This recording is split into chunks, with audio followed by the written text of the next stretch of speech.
السلام علیکم دوستو، امید کرتا ہوں کہ آپ خیریت سے ہوں گے۔ آج میں آپ کو پنجاب کے بہت ہی خوبصورت ضلع منڈی بہاؤالدین کے بارے میں کچھ معلومات دینا چاہتا ہوں اور امید کرتا ہوں کہ آپ کو یہ معلومات بہت زیادہ پسند آئیں گی۔ اس سے پہلے کہ میں آپ کو معلومات دوں، اگر آپ نے میرا چینل جو ہے وہ سبسکرائب نہیں کیا تو میرے چینل کو سبسکرائب کر لیں اور ساتھ لگے گھنٹی کے نشان کو دبا لیں تاکہ آپ کو آئندہ بھی اس طرح کی انفارمیٹیو ویڈیو ملتی رہیں۔ منڈی بہاؤالدین کی تہذیب 326 قبل از مسیح قدیم اور تاریخی ہے۔ راجہ پورس، سکندر اعظم، سلطان محمود غزنوی، شہاب الدین غوری، ظہیر الدین بابر، شہنشاہ سوری، شہنشاہ جلال الدین اکبر، راجہ رنجیت سنگھ سمیت جتنے بھی جنگجو یہاں سے گزرے انہوں نے یہاں پر اپنے بہت ہی گہرے اثرات مرتب کیے۔ قدرتی اور حسین مناظر سے مالا مال ضلع منڈی بہاؤالدین کے مشرق میں گجرات، مغرب میں سرگودا، شمال میں جہلم اور جنوب میں حافظ آباد واقع ہے۔ منڈی بہاؤالدین کی 3 تحصیلیں ہیں جن میں منڈی بہاؤالدین بذات خود، ملکوال، پھالیہ شامل ہیں۔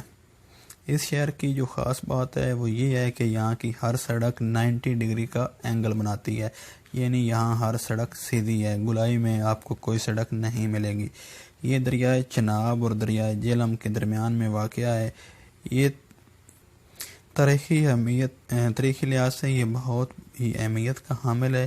یہاں ایک مقام مونگ ہے، اس جگہ سکندر اعظم اور راجہ پورس کی فوجوں نے مقابلہ کیا اور ایک روایت کے مطابق سکندر یہاں بہت زیادہ زخمی ہو گیا۔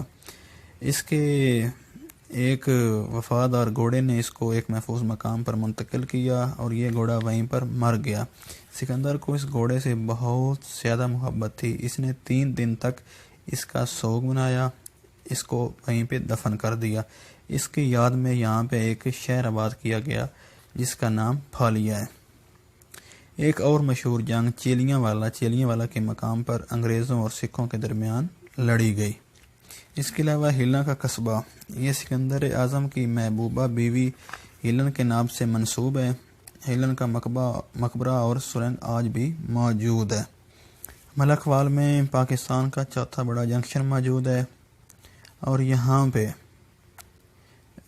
کالے انجن بنانے والی فیکٹری جو ہے وہ انگریزوں نے لگائی تھی اور یہاں سے انجن پورے برصغیر میں سپلائی کیے جاتے تھے۔ یہاں 51 چک موجود ہیں۔ یہاں پر گوندل، رانجے، تارڑ، گجر، ارائیں اور دوسری بے شمار ذاتیں آباد ہیں۔ یہاں کی مشہور فصلیں گندم، گنا، دان، مکئی وغیرہ شامل ہیں۔ 1937 میں اس کو ٹاؤن کمیٹی کا درجہ دیا گیا، 1941 میں میونسپل کمیٹی، 1960 میں اس کو سب ڈویژن کا درجہ دیا گیا اور 1980 میں ایک ضلع بناؤ کمیٹی تشکیل دی گئی۔ اس کمیٹی کی محنت کی وجہ سے اس کو 1993 میں میاں منظور احمد وٹو نے ضلع کا درجہ دیا۔ یہاں پر government Islamia high school, government sir Syed high school, government pilot high school, university of Sargodha, Mandi Bahauddin campus, FM 94، FM 98۔ اگر سیاسی لوگوں کی بات کی جائے تو سیاسی لوگوں میں ممتاز احمد تارڑ، میاں وحید، ناصر بسال، غلام حسین بسال، نذر محمد گوندل وغیرہ شامل ہیں۔ یہاں پر نہری پانی کی وافر مقدار موجود ہے جس کی وجہ سے منڈی بہاؤالدین کا سارا رقبہ جو ہے وہ ہرا بھرا ہے اور ہر طرف سبز و شاداب آپ کو کھیت نظر آتے ہیں۔ امید کرتا ہوں کہ آپ کو آج کی معلومات جو ہے وہ پسند آئی ہوں گی۔ انشاءاللہ بہت جلد کسی اچھی ویڈیو کے ساتھ حاضر ہوں گا، تب تک کے لیے اجازت دیجیے۔ اللہ نگہبان۔